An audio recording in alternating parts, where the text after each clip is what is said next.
Assalamualaikum warahmatullahi wabarakatuh. Perkenalkan, nama saya Muhammad Nurul Huda, mahasiswa perencanaan wilayah dan kota, Fakultas Teknik Universitas Jember. NIM 18 19 10 50 10 79. Nah, di sini saya akan menjelaskan terkait teknik analisa atau metode LQ, LI, dan SI. Di sini merupakan tugas dari mata kuliah perencanaan pertanian industrial.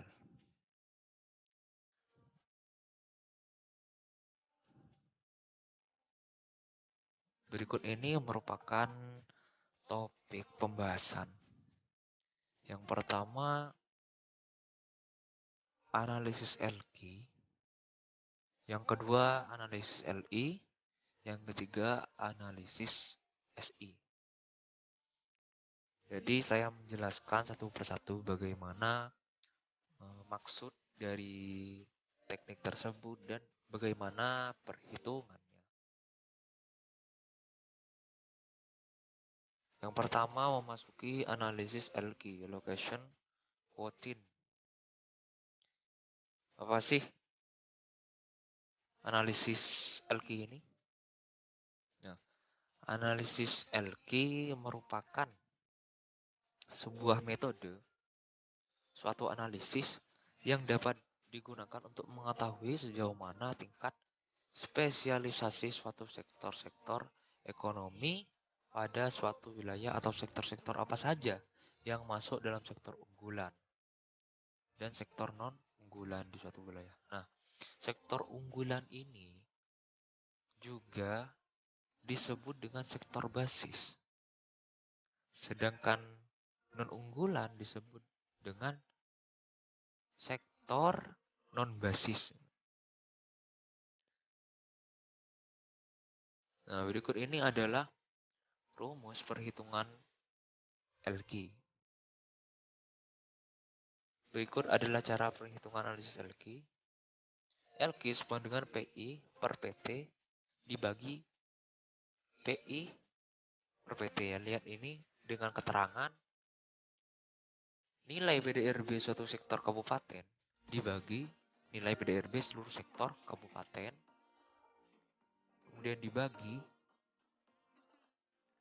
nilai PDRB suatu sektor tingkat provinsi dan nilai PDRB suatu sektor tingkat provinsi. Jadi ada pembagian yang pertama dari pembagian sektor kabupaten dan seluruh kabupaten, sektor kabupaten tersebut kemudian dibagi sektor tingkat provinsi, kemudian sektor tingkat seluruh sektor tingkat provinsi.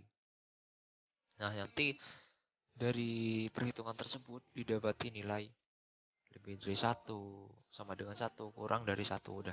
Maksudnya apa sih dari nilai tersebut? Ada artinya apabila LQ lebih dari 1, maka sektor tersebut dapat dikatakan dalam sektor unggulan, sektor basis. Yang artinya sektor tersebut dapat memenuhi pasar wilayah tersebut dan pasar wilayah luarnya. Ya, misal suatu kabupaten X itu dapat memenuhi pasar di kabupaten tersebut dan dapat uh, memberikan fasilitas, dapat memenuhi pasar di luarnya, di luar kabupaten. Nah, itu disebut sektor basis di mana lebih dari 1. Kemudian yang sama dengan 1. Maka sektor tersebut memiliki keunggulan komparatif yang sama dengan rata-rata semua daerah. Jadi hanya dapat apa ya? Di beberapa kabupaten itu sudah tersebar luas. Dapat intinya itu dapat memenuhi memenuhi kabupaten dan seluruh daerah itu terjangkau. Kemudian kurang dari 1, maka sektor tersebut termasuk sektor unggulan atau non basis, yang artinya sektor tersebut hanya mampu memenuhi pasar wilayah itu sendiri, jadi memenuhi kabupaten itu sendiri. Jadi apa sih fungsi dari LQ ini ya? Dapat ketahui bahwa LQ ini menentukan sektor basis dan non basis seperti itu. Sektor basis yang barusan saya jelaskan bahwa sektor basis itu merupakan suatu sektor yang dapat memenuhi kebutuhan wilayahnya dan di luar wilayahnya. Seperti itu masuk sektor basis. Sedangkan non basis merupakan sebuah sektor yang mana dapat memenuhi pasar wilayah itu sendiri, jadi tidak sampai keluar seperti itu ya. Biasanya kurang dari satu itu non basis. Nah, berikut ini contoh perhitungan analisis location quotient LQ. Yang pertama itu pada PDRB kabupaten. Nah, saya ini ngambil salah satu studi case Kabupaten Bondowoso, salah satu kabupaten yang ada di Jawa Timur. Di mana data PDRB ini, Kabupaten Bondowoso ini dapat diambil di Kabupaten Bondowoso dalam angka. Bisa cek di Google saja, klik Kabupaten Bondowoso dalam angka 2020. Nah, apabila 2020 datanya itu pasti 2019. 5 tahun sebelum itu. Jadi 2015, 2016, 2017, 2018, 2019. Apabila Anda mencari data yang 2018, Anda mencari Kabupaten Bondowoso dalam angka tahun 2019 karena 2019 datanya itu 2018. Apabila 2018 datanya itu 2017. Itu ya. Jadi ke belakang satu, lebih ke belakang satu tahunnya. Apabila 2020 2019 datanya yang muncul di BPS tersebut. Ini merupakan PDRB Kabupaten Bondowoso, data yang kita butuhkan untuk menghitung location quotient dari Kabupaten Bondowoso. Selanjutnya, ini merupakan PDRB Provinsi Jawa Timur. Yang pertama barusan ada PDRB Kabupaten, sekarang ada PDRB Provinsi. Berhubungan Kabupaten Bondowoso itu salah satu kabupaten yang ada di Provinsi Jawa Timur, jadi kita menggunakan PDRB Provinsi Jawa Timur. Nah, di sini dijelaskan ada sama ya ke selanjutnya, ini sektor-sektornya sama, namun dinilai-nilainya ini beda. Tentu kalau Provinsi Jawa Timur tuh lebih luas ya. Lebih luas. Nah, ini yang saya dapati ini adalah sama. Jawa Timur, Provinsi Jawa Timur dalam angka 2020. Yang Bondowoso juga 2020. Jadi datanya sama 2019, 2016, 2017, 2016, 2015. Di sini ada sektor pertanian, perhutanan dan perikanan, yang kedua pertambangan dan penggalian, yang ketiga industri pengolahan, yang keempat pengadaan listrik dan gas, pengadaan air, pengolahan sampah, limbah dan daur ulang, konstruksi, dan hingga nomor 17 itu ada jasa lainnya. Berikut jadi yang dibutuhkan ada dua data untuk menghitung LQ, data PDRB kabupaten dan data PDRB provinsi. Yang perlu digarisbawahi adalah tahunnya harus sama. Itulah. Jadi apabila mencari Kabupaten Bondowoso dalam angka itu tahun 2020, jadi PDRB Provinsi Jawa Timur harus 2020 agar sama itu 2015, 2016, 2017, 2018, 2019 biar sama. Memang harus ya seperti itu. Nah, setelah dihitung dari rumus yang tadi itu, didapati bahwa ini hasil dari LQ, ketahui ini ada non basis, ada yang basis, ada non basis dan basis ini ya. Jadi dari perhitungan tersebut didapati hasil seperti di atas. Nah, kita dapat mengetahui bahwa lihat nih rata-rata 1,19 ini masuk basis. Nah, masuk basis. Kemudian pertambangan dan penggalian ini masuk dalam basis, industri pengolahan masuk basis, dan pengadaan listrik dan gas masuk dalam basis. Basis. Jadi masukkan aja rumusnya tadi itu kan. Masukkan yang tadi, kemudian diketahui lah angka-angka seperti ini di Kabupaten Bondowoso ini ya. Ini LQ Kabupaten Bondowoso. Nah, berarti kita dapat mengetahui bahwa pertanian, produksi pertanian, bahwa basis bahwa Kabupaten Bondowoso itu memenuhi wilayahnya dan juga memenuhi di luar wilayahnya, bisa ke Kabupaten Jember. Kan Bondowoso itu eh, diantaranya ada Situbondo, ada Bondowoso, ada Probolinggo. Mungkin saja itu sudah mungkin ya, kalau apabila kita menghitung dari sini pasti sudah eh, dapat mengisi atau memenuhi kebutuhan wilayahnya dan juga memenuhi eh, di luar wilayahnya, baik Kabupaten Jember, Kabupaten Situbondo, Banyuwangi, Lumajang seperti itu ya. Ini ada pertanian yang basis seperti itu, cara perhitungannya seperti itu, gampang. Kemudian masuk analisis localization index atau disebut juga singkatan LI. Nah, LI ini merupakan sebuah analisis localization index. LI merupakan teknik analisis yang menunjukkan suatu aktivitas berkembang di semua wilayah. Nah, berkembang di semua wilayah, di seluruh wilayah kabupaten tersebut disebut dispersion. Nah, seperti itu udah. Berkembang di semua wilayah atau relatif berkembang hanya di wilayah tertentu saja. Localization. Terkonsentrasi terkonsentrasi ya. Itu terpusat, memusat seperti itu ya.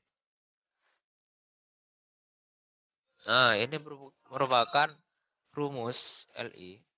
Ini apabila kalian menggunakan Excel ya, mudahnya seperti ini, masukkan saja setengah kali ABS buka kurung PIK per PIP tutup kurung kurangi XPIK XPIP bagi ya itu ya rumus tersebut. Kemudian lihat keterangannya. PIK itu berdasarkan sektor I kabupaten, kemudian berdasarkan sektor I provinsi, total berdasarkan sektor I kabupaten, dan total berdasarkan sektor I provinsi. Keterangannya di sini ya. Ini keterangannya ya, di sini tinggal masukkan saja. Nanti kita apa saja datanya. Di sini ada PDRB sektor I kabupaten, PDRB sektor I provinsi. Jadi ini bukan kayak LI itu, kayak LQ tadi kan barusan itu dijelaskan bahwa seluruh seluruh apa itu seluruh sektor kan dihitung. Kalau LI ini cukup menggunakan itu menggunakan satu sektor saja. Satu sektor saja.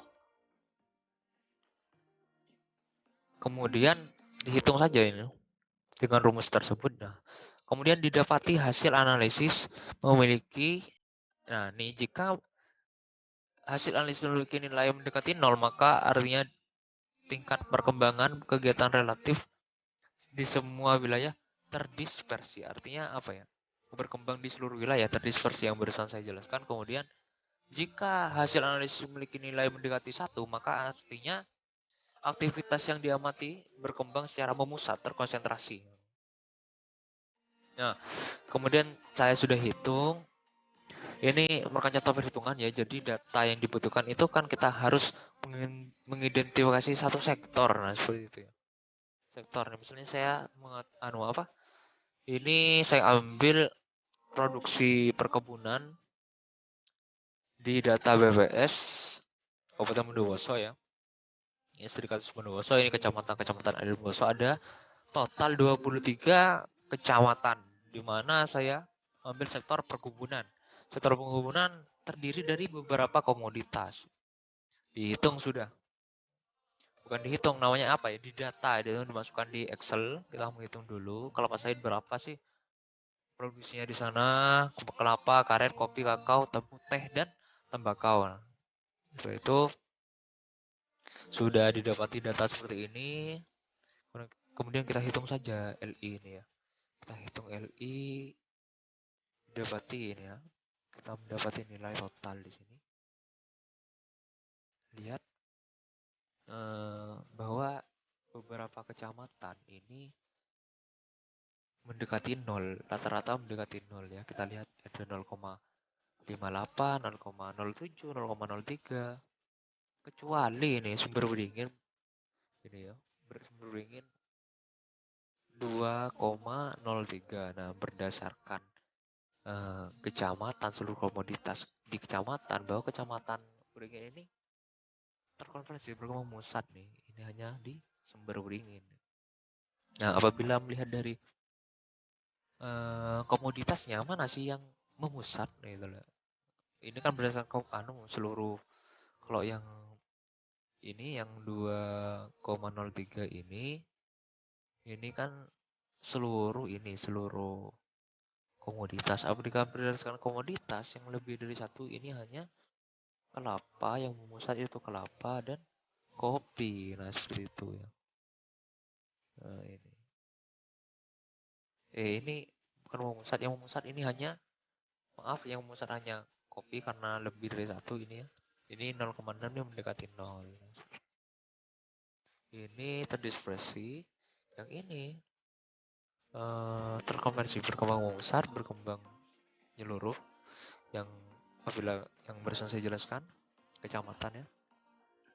Kecamatan yang memusat terkonversi hanya sumber Beringin. Nah, berikut itu adalah perhitungannya dari analisis LI maksud saya. Nah, kemudian ini ada analisis Specialization Index atau disebut SI. Nah, analisis SI memiliki fungsi yang hampir sama dengan analisis LI, yakni sebagai analisis pelengkap dan memperkuat hasil analisis LQ. Nah, dari LQ ini terdapat bagian atau terdapat analisis ya, bagian analisis lagi, di mana yang pertama, analisis SI digunakan untuk mengkategorikan bahwa suatu wilayah memiliki aktivitas terdiversifikasi, atau bahasa Inggrisnya itu diversification, atau memiliki aktivitas terspesialisasi.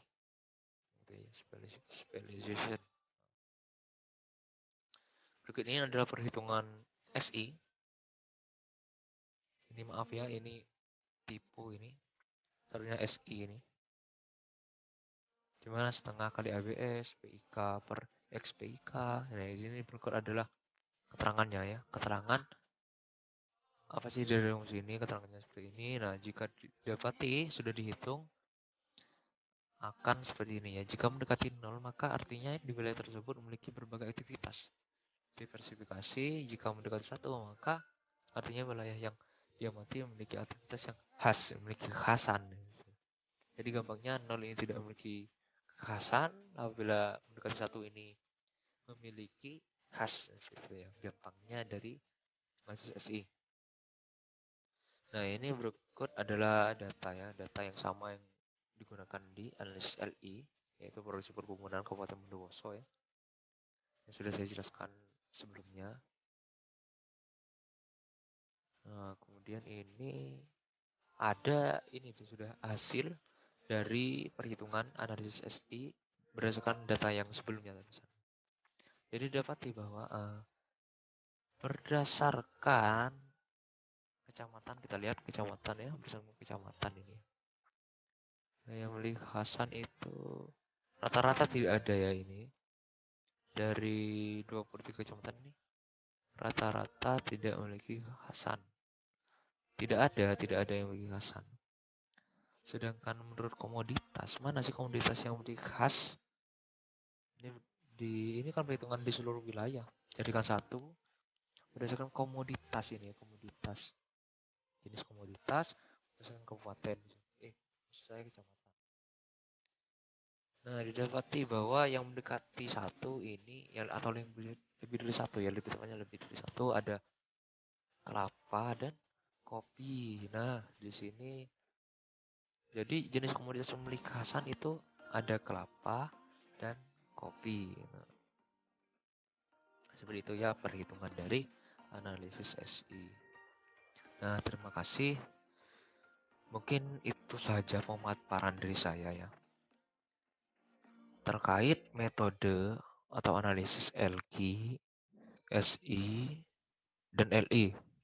Nah, jadi dapat saya simpulkan bahwa analisis LQ ini merupakan sebuah analisis yang digunakan untuk mengetahui, mengidentifikasi suatu sektor unggulan di suatu wilayah. Kemudian disusul di bawahnya itu ada analisis SI, analisis LI, di mana sebagai apa ya, pendukung atau kelanjutan dari lebih detail dari analisis LQ. Jadi kan kita mengetahui dari mana sih sektor unggulan, kemudian dari sektor unggulan itu masih diidentifikasi melalui apa? SI dan LI. Nah, perbedaan apa LI dan SI? Kalau LI ini mengidentifikasi perkembangan produksi tersebut. Nah, perkembangannya itu seperti apa? Memusat atau tidak memusat. Nah, itu ya terkonversi atau apa terdisferensi kalau saya barusannya. Jadi terkait memusat dan tidak memusat, kemudian apa sih SI? Nah, sedangkan SI itu berhubungan dengan kekhasannya, kekhasan suatu komoditas. Jadi mungkin itu saja yang dapat saya sampaikan. Kurang lebihnya mohon maaf. Waalaikumsalam. Kurang lebihnya mohon maaf ya teman-teman. Apabila penjelasan saya masih kurang apa ya, kurang jelas, mohon maaf sebesar-besarnya. Apabila ada kata yang tidak berkenan, mohon maaf sebesar-besarnya. Terima kasih. Wassalamualaikum warahmatullahi wabarakatuh.